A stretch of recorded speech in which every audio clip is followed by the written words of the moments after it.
संभल में 1978 दंगे की खौफनाक यादें एक बार फिर ताजा हो गई हैं।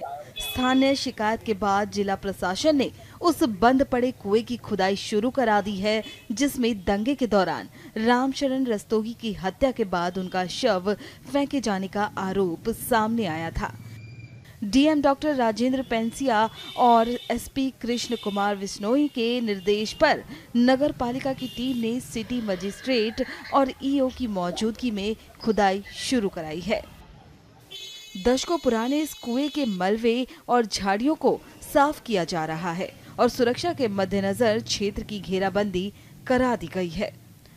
स्थानीय लोगों के द्वारा बताया गया कि यहाँ पे कुआं रहा हुआ है, क्योंकि आपको पता है कि संभल में जितने भी कुएं हैं और जितने भी हमारे प्राचीन देव तीर्थ कूप हैं, उनका जीर्णोद्धार और सौंदर्यीकरण और संरक्षण का कार्य चल रहा है। तो जितने भी जल संचयन और जल संवर्धन के तहत हम लोगों ने जो भी कुएं हैं शहर के अंदर, उन सब की खुदाई करके उन पर जाल लगा के उनके वाटर रिचार्जेबल बनाने की कार्रवाई चल रही है। उसी के क्रम में यहाँ स्थानीय लोगों के द्वारा बताया गया कि यहाँ पे कुआं रहा था, तो जिसको निरीक्षण किया गया। निरीक्षण के उपरांत यहाँ पे नगर पालिका के कर्मचारियों को लगा के उसकी खुदाई हुई है, तो वहाँ कुएं का मिला हुआ नहीं। कितने लोग लगाए गए? वहाँ 3 लोगों को लगाया गया है, जो उसकी खुदाई करके उसके प्राचीन स्वरूप को लाएं और उसके ऊपर जाल लगा के उसको एक तरह से कहा जाए कि धार्मिक और सामाजिक रूप से भी लोगों के मान्यताओं में कूप का अपना अलग महत्व और कुएं का अपना अलग महत्व है, उसी के दृष्टिगत यह कार्य किए जा रहे हैं। ये हैं सुशील रस्तोगी। रामशरण रस्तोगी इनके ताऊ लगते थे।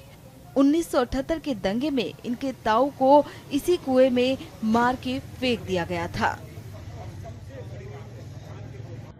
24 तारीख को सर आए थे डीएम साहब, तो वो उन्होंने पूछा हमसे कि कुआं कहाँ पर है, तो हमने साहब उनके साथ में स्टाफ बहुत था, उन्होंने पूछा तो हमने कही साहब ये है कुआं।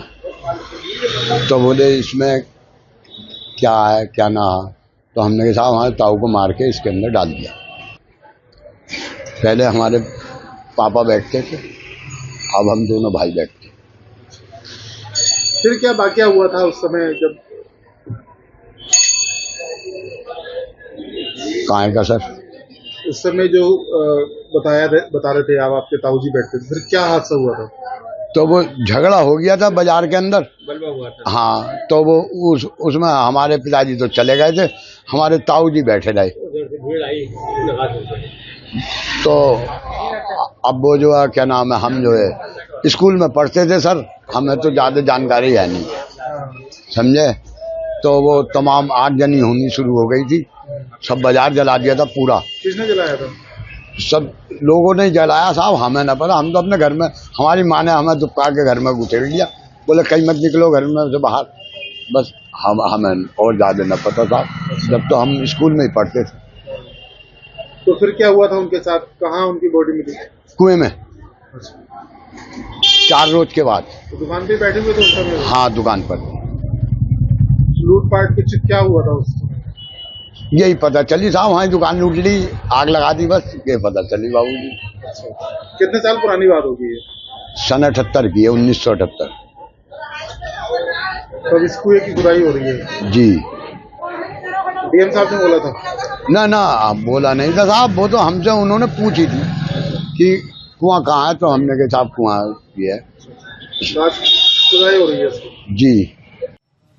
सुनिए वहां मौजूद लोगों से जब पूछा गया तो उन्होंने क्या कहा। भीड़ आने के बाद सब दुकान समेटने लगे, सब जो सामान समेट सके बस बढ़ गए, वो जो सब भाग गए घरों को सब घरों को भाग गए थे। सब घर आगे फिर देखा कि आग लग गई यहाँ पे। तो आग लगने के बाद 2 घंटे 3 घंटे बाद देखने को आए। किसने लगाई थी आग?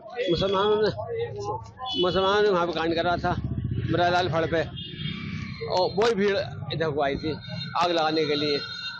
हाँ, कौन सी सन की बात है? वही 78 की बात है। फिर क्या हुआ उसके बाद? भीड़ आई और सब दुकान आग लगा के इधर उधर हो गए वो तो सब, और सब दुकानदार जब घरों पता लगा कि तुम्हारी दुकान में आग लग गई, तुम्हारी दुकान में आग लग गई, तो सब भाग हुआ है, सब बुझाई आग। कुएं में किसको डाला था? इनके ताऊ को डाला। क्या नाम था उनका? रामशरण। और कुएं की खुदाई हो रही है? हाँ। पानी था बहुत पहले से, पानी पानी था। जब पानी था जब डाला था? हाँ हाँ पानी था। कैसे पता लगा फिर उनको? वही 4-5 दिन बाद जब कहना